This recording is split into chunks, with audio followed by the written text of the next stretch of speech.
Let's go back to the Miller Lite Jersey Central Newsmaker hotline. My guest who is standing by is a mother and a daughter, and now she's an author. She is from Millstone, New Jersey, and she's put together a book, and she's got a very important message today that she wants to kind of share with people regarding family history. And the book, by the way, is cleverly called Mom's Genes, and we'll talk about that with her in just a second. But let's welcome Shannon Pulaski to WCTC Radio this morning. Hi, Shannon. It is Burt Barron. How are you? I'm well. How are you? Great. Thanks for having me. Good to speak with you, and I congratulate you on everything you're doing here. A brave woman whose life, with so many things that have been going on with you, but share your story if you would, and I guess it has to do with some family health history that kind of got this whole thing started? Absolutely, yes. So about 7 years ago, my mom was diagnosed with ovarian cancer, and when she was diagnosed with ovarian cancer, her doctor was a pretty smart guy, and he recommended that she have a genetic test, the BRCA or BRCA test. And that determines that she had a pretty high risk of both breast and ovarian cancer. And that's a genetic mutation that you can pass on to your kids.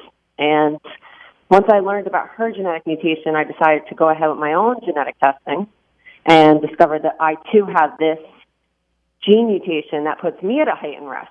So it became necessary for me to start thinking about what that meant for my family and for my kids and how to have conversations with them about it.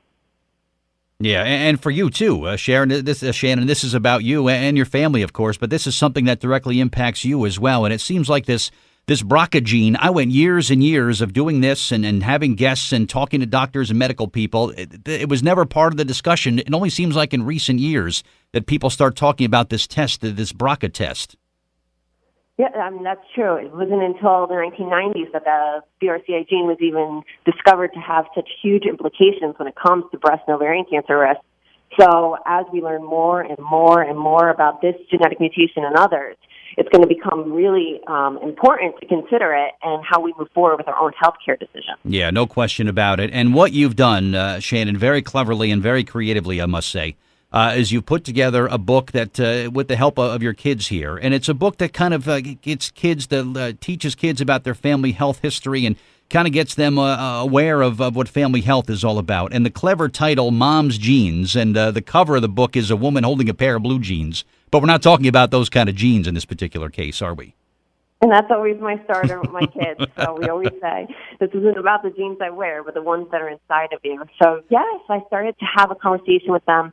And we developed a book together. My children and I, we started to sketch pictures and talk about the types of things that you inherit from your parents, whether it's freckles or tall height or curly hair.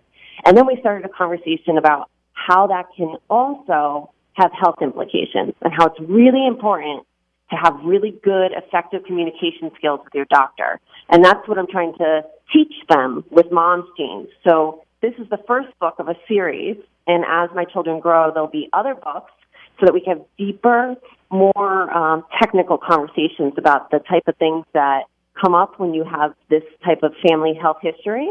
But this first book, Mom's Genes, is good for any family that has sort of hereditary issues going on, whether it be cancer or heart disease or any of number of other things, just to help them get a conversation started. Yeah, and it seems like a nice way, Shannon, to get kids, kind of aware of what the reality of life could be for so many people. But at the same time, it looks like it takes it on in a way that's not really intimidating and not a scary way. You kind of purposely took that approach, right? That's exactly right. I really wanted this to be not overwhelming, and I wanted it to be light and fun and just something that parents could use as a tool to start a conversation. So if they want to take the conversation to the next level, they can, but they can start with this book, which is just meant to be light, fun, and easy introduction to these type of tough topics.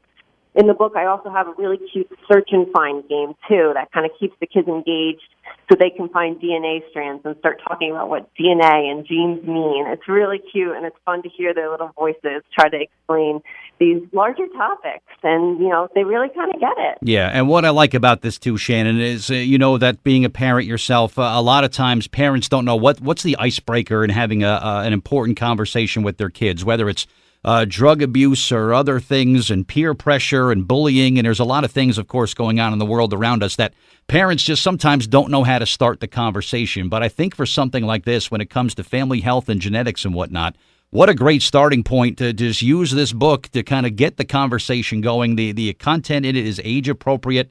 The illustrations are very vivid, and they really kind of tell an important picture. There has to be parents galore just thanking you for helping to establish and begin the conversation that maybe they weren't too good at beginning. You've probably heard from some parents that had some good things to say about this book. I have, and it's been so wonderful and so rewarding to hear those kind and wonderful words about how this really did help start a conversation with a whole range of ages. Last night I heard back from a reader who said her son was 2.5 and that she sat down and it even worked for that younger age group. And I couldn't believe it, and I was so happy to hear. Yeah, somebody's got to say it, and it was you, Shannon. So you should be really proud and really happy about that. You're a mom of 3. Any girls in your family? I do. I have twin daughters, as a matter of fact, and I have a son. All right. So all the more important that everybody kind of knows what's going on there. But it goes beyond a book. You've got a blog and a website, and talk about some other things that are accompanying the book. I do. So I have thank you so much for bringing that up. I have a blog that I launched with it called Proactive Genes, and that's where I like to think of it as the conversation continues. So parents can come to this website and they can share their stories about raising children when they're at high risk for hereditary disease, or maybe if they're going through a cancer struggle, and they can share how they are talking to their kids, what type of conversations they're having. And it also has stories from genetic counselors and other patient advocates in the community. So there's lots of different voices that are going on and resources that parents can utilize to, really further their scope of information. It's excellent stuff, and certainly a recommended read for families everywhere. It really is. Now, I have it on the Amazon site. People can buy it from there. That's probably the easiest way to get it, the big online retailers, Shannon? That's right. Amazon is where it's available today. You can definitely go ahead and get it right there.